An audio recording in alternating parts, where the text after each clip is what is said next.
Are you eyeing your screens more than you think? Join us today is Dr. Gupta and Atomic Mari. Good morning. Hi there. Hi. So, Atomic Mari, what is the typical day like in the life of Atomic Mari? So, I play video games for a living, which seems like a very unorthodox career, but I think my habits aren't too far off from most people. I wake up and I immediately look at my phone.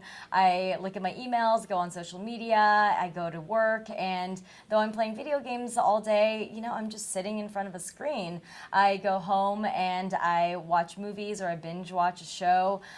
So, I think that's really the reason why it was important for me to be partnered with the Screen Responsibly initiative, because it's really a way of life for us, and it's very much a normal way that we live now.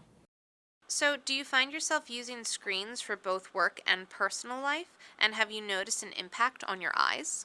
Oh, absolutely. I think they both bleed in all the time. And I think that's the same thing for most of us. I think we flip from social media to emails all the time. For me personally, I've seen changes in my eyes, and it's really important for all of us to seek the help of a eye care professional as soon as you see any changes in your eyes. So, what results did Shire's survey reveal on the impact of screen use on eye health, Marie? 1 in 3 adults actually use screens for more than 10 hours a day. However, 58% of eye care professionals say that over 6 hours is too much. And so that is one stat that really affected me, because I know that I'm in the camp of, being 10 hours plus in front of screens. If you go to screenresponsibly.com, you can actually find a test there to see what sort of habits you have as well. So, in addition, were there any other results from Shire's survey that surprised you? One is that a lot of us adults are guilty about admitting how often we're using screens. In fact, 64% of adults said that they felt guilty about even talking about it, and 55% would actually rather talk about how much alcohol they had taken in over the weekend, as opposed to admitting how often they were looking at screens. So it's definitely something that affects all of us, and really we just need to talk about it. So, tell me, where can viewers and listeners go for more information? We'd like for you to go to screenresponsibly.com to find out more information and tips and tricks. So, my next question is for Dr. Gupta. Doctor, what is dry eye and how does it impact our eyes? Well, dry eye is a really common condition. It impacts 30 million Americans, if not more. And a lot of times people feel like their eyes are irritated, red.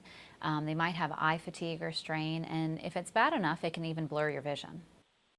And are more people getting diagnosed with dry eye because of how screen dependent we are as a society? Well, it's certainly something that's on our minds. As part of the eyelove initiative, a national survey was done. They talked to 1,000 eye care professionals, so this is ophthalmologists and optometrists, and 3 out of 4 eye care professionals said that they're diagnosing dry eye much more today than they were 5 years ago. And when we look at who are these people that are being diagnosed, the vast majority of them are younger patients. So, are you finding that more of your patients are experiencing dry eye symptoms? And what advice do you give them on managing their screen time? Absolutely. Certainly in my own clinical practice, people come in all the time complaining about their eyes being worse when they're on their screens. One of the things that I love to tell my patients is the 20-20-20 rule. So what this is every time you're using your screen, so after 20 minutes of screen use, we want you to take a 20-second break and look 20 feet away. So you might ask, well, why does this even work? Well, when we're staring at our screens, we're not blinking like we should.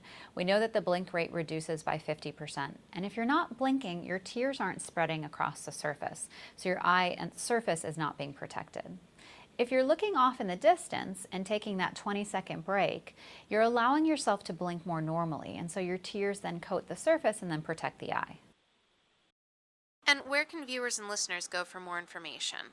We want everyone to go to screenresponsibly.com. Thank you so much for joining us. Thanks so much. Thank you.